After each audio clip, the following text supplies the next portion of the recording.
Good morning. Thank you for being with us. We have a little more than 4 weeks to go until Election Day, when we'll decide who will be picking for governor, who will represent us in the Senate, and who will represent the state in the U.S. House of Representatives. We've been getting to know the candidates for Congress on this program over the past several weeks. Today, we welcome Lesley DeNardis. She's the Republican running for the House seat in the 3rd Congressional District. She's running against longtime Congresswoman Rosa DeLauro, who's been in office since 1991.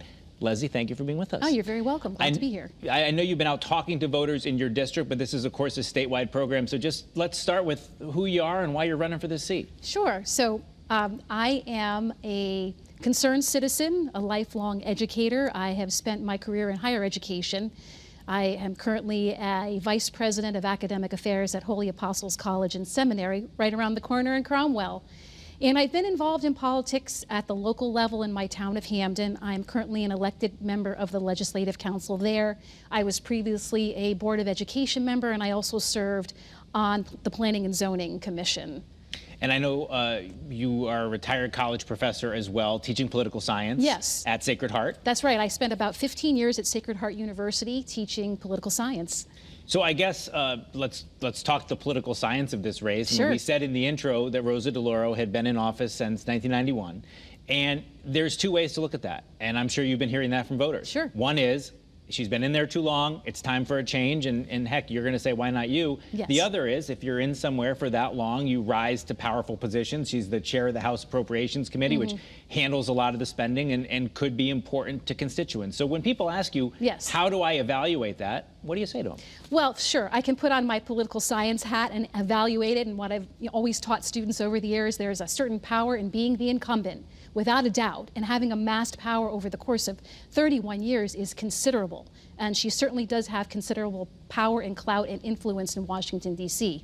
However, the flip side of that is that 31 years is a long time, and I truly believe that, our founders and our system was set up so that people could take turns in office, that there would be rotation in office, that I don't think anyone ever intended, and I would say this as much for a Republican as I would a Democrat, 31 years is simply too long. There needs to be a new voice, new leadership, new representation. I also think incumbency can also bring about the situations where, in representatives on both sides of the aisle, but often spend a lot of time in Washington, D.C., and they don't always have, they're not always responsive to the interests of their constituents back home. A lot of them succumb to special interest groups. We know that they are apt to take special interest money, and so that becomes a very closed circle, and so they become sort of this entrenched power elite in Washington, D.C., instead of representing the folks back home. And so I think for me, from what I'm hearing from residents around the district, is that they think 31 years is too long and they'd like to have a change. One thing you said as you launched your bid to make that change is that you felt that Rosa DeLauro was out of touch with Connecticut voters. Can you give us some examples of some things that she's supported that you think just show a gap and it's not what people in this state or in her district would have wanted? Yes, so I can think of a number of examples. I do think an overarching theme is the massive amount of federal spending that's gone on under her watch since she's been in office, but particularly high the last few years.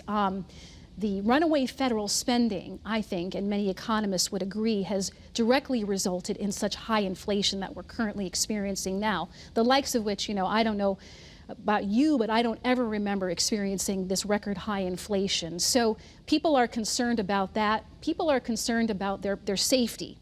We're experiencing, and as I talk to people around the district, even in smaller communities, that they are witnessing or they've experienced firsthand record levels of crime and even violence in their communities. And I attribute that to support of the Justice in Policing Act, which if it had passed, would have taken away a lot of tools that our law enforcement personnel need. So I'm somebody who truly believes we need to adequately fund our police. In this upcoming budget, in the 2023 budget, law enforcement is not adequately funded, and I think people are concerned about their safety and their well-being.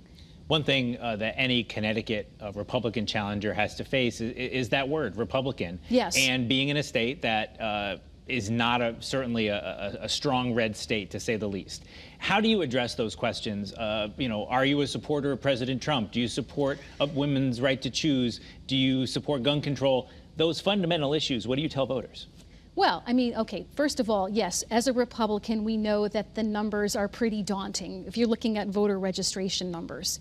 There are a lot of unaffiliated voters. I think that's the largest voting bloc in Connecticut. And I think the unaffiliated voters, I think, offers an opportunity for us to take our message to people. I know for me, a resounding message is fiscal responsibility. I think we need to rein in federal spending. I think people need to keep more of their hard-earned paychecks. I think those are issues that resonate across the board.